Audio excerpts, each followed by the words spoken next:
여러분, 모든 학생이 환영받는 교실, 이거 어떻게 만들 수 있을까요?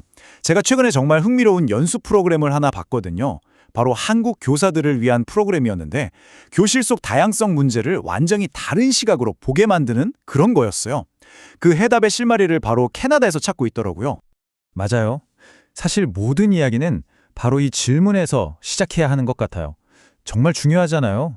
근데 또 생각해보면 정말 어려운 문제이기도 하고요. 우리 반에 있는 아이들 단 한 명도 빠짐없이 이 교실은 정말 내 공간이구나 하고 진심으로 느끼게 만드는 거예요. 와, 이걸 대체 어떻게 해야 가능할까요? 자, 그럼 이 질문에 대한 답을 한번 찾아가 볼까요? 그러려면 일단 우리가 지금 어디쯤 와 있는지부터 봐야겠죠. 그래서 첫 번째 파트에서는요, 지금 우리의 방식이 어떤지부터 한번 짚어보겠습니다.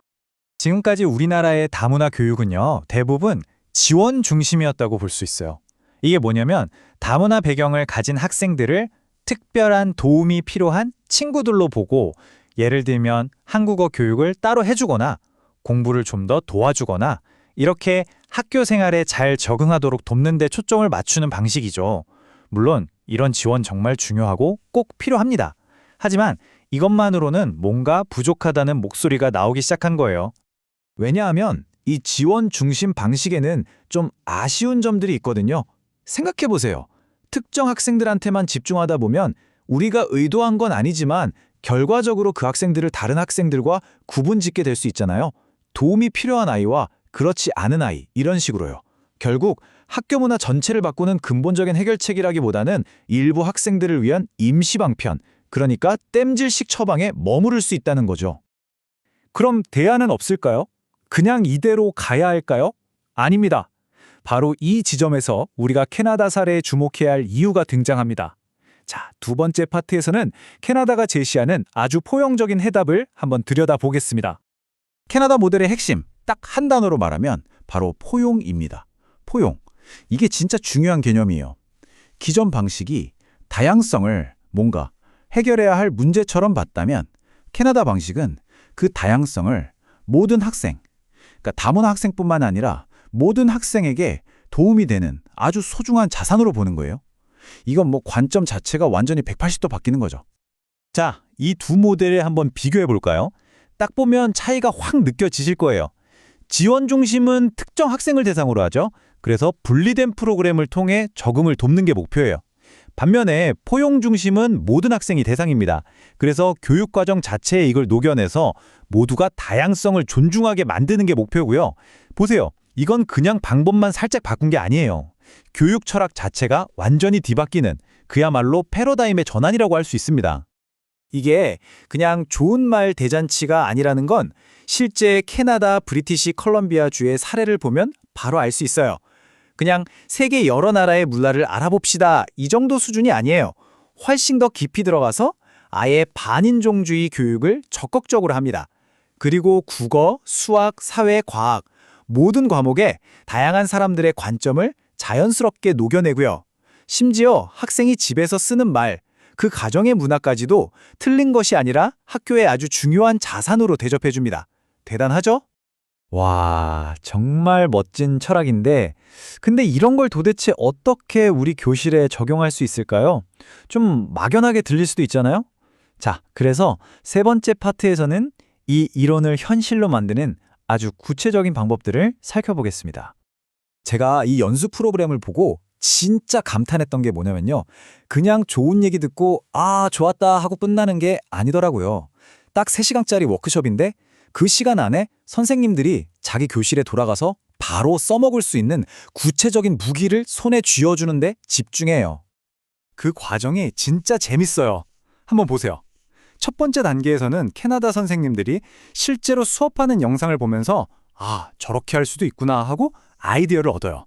그리고 두 번째 단계, 그걸 바탕으로 지금 내가 가르치는 국어, 역사, 사회 교과서를 직접 뜯어 고쳐보는 거예요. 다양성의 관점으로요. 근데 여기서 끝이 아니에요. 마지막 단계에서는 교실에서 실제로 일어날 수 있는 차별적인 말이나 행동에 어떻게 대처할지 역할극을 통해 미리 연습까지 해봅니다. 와, 이 정도면 거의 실전 훈련이죠? 정말 현실적이지 않나요? 자, 이런 과정을 직접 겪는다고 생각해보세요. 당연히 선생님들 스스로를 돌아보게 되지 않을까요? 나는 그동안 어떻게 가르쳐 왔지? 하고요.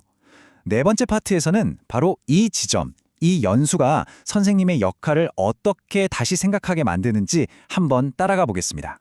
연수는 선생님들한테 아주 근본적인 질문 하나를 툭 던집니다. 바로 선생님의 수업은 과연 포용적인가요? 라는 질문이요.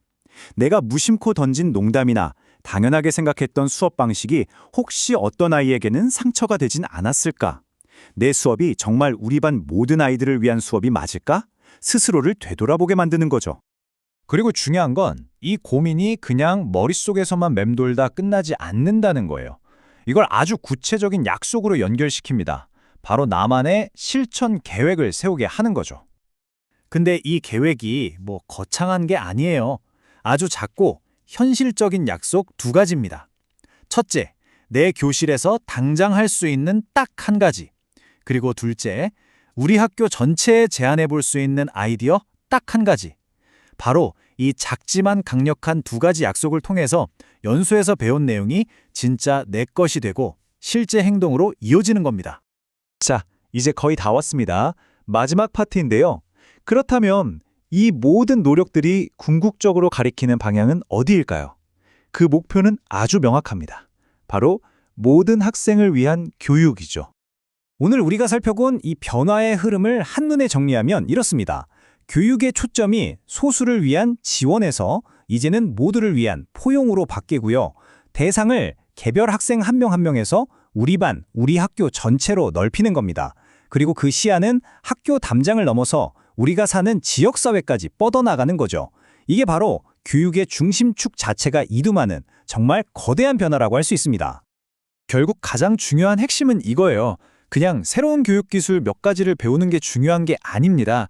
그게 아니라 우리 학교, 우리 교실에 있는 모든 학생들이 차별 없이 온전하게 나는 여기서 환영받고 있구나 라고 느낄 수 있는 그런 새로운 학교 문화 자체를 만드는 것. 바로 이게 우리가 진짜 가야 할 길이 아닐까요? 마지막으로 이 질문을 한번 던져보면서 오늘 이야기를 마무리할까 합니다. 흔히들 학교를 사회의 연습장이라고 하잖아요.